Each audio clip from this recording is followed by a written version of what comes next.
geldiniz. Hoş geldiniz.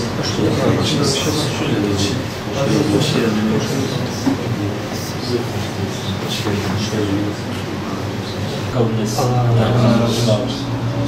Rabbim müşterimize rahmet etsin inşallah. İşte Mehmet hocamıza Rabbim inşallah. Hepsine Rabbim onların hayatlarına şahitlik etmiş bizim gibi insanlar iyilik adına, güzellik adına ne varsa birebir onlara inşallah hayatımızda uygulamak, tatbik etmek, onların yolunu sürdürmek, davasını sürdürmek hepimizin bundan sonra bir asli bir görevi oldu. Evet duygulanıyoruz, evet hüzünleniyoruz, evet kalbimiz mahzunlaşıyor. Bunlar insani şeyler, olması gereken şeyler.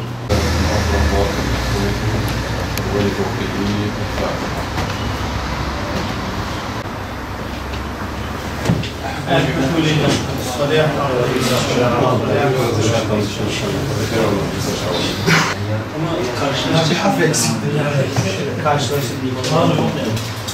Amca babanıza geldiğinde karşılaştık.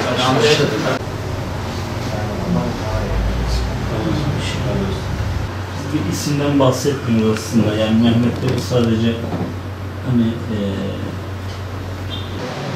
inşallah bunu ifade etmeye çalışıyoruz gelen misafirlerinde, kardeşlerimizle.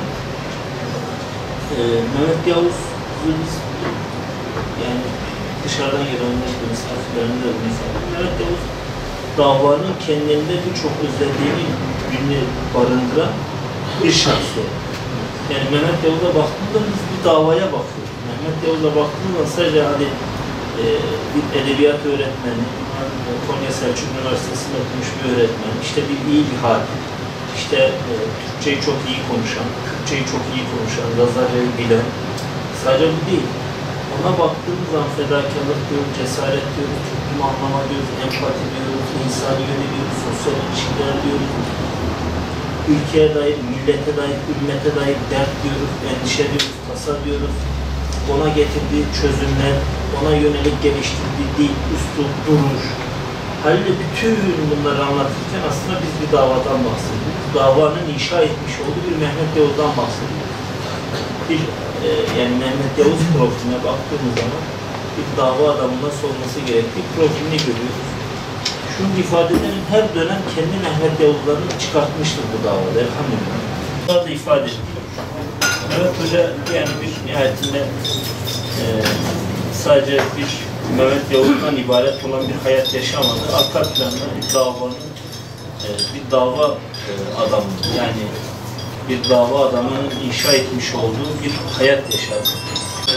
Bazı özellikleri aslında elhamdülillah fedakarlığı 5 aydır bir şekilde bir hastalığın ağrılı, sancılı ve günme gün kilo kaybıyla birlikte bir süreç işledi. Görüyorum. Günme gün hastalık ileri kadar gidiyor ama bu noktada göstermiş olduğu teslimiyet, göstermiş olduğu tevekkül, yaklaşım hakikaten bizim bu noktada ibretle örnek alması gereken bir meseleydi bana. Ondan sonra, ondan önce böyle aldığım süre gitmiştim. Odadaydı beraber. Yani sayılı günlerim var. Ben çıkarken odanın kapısını bulamadım. Yani hastalık var. Var ama ya bu kadar yakın beklemiyorum. Allah bize çok Allah razı olsun. Ayaklarınıza sağlık.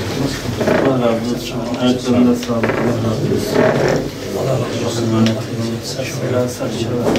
Allah razı olsun. Ayaklarınıza sağlık. Ayaklarınıza sağlık. Ayaklarınıza sağlık. Allah hayırlı çağırın etsin. Eksik olmasın.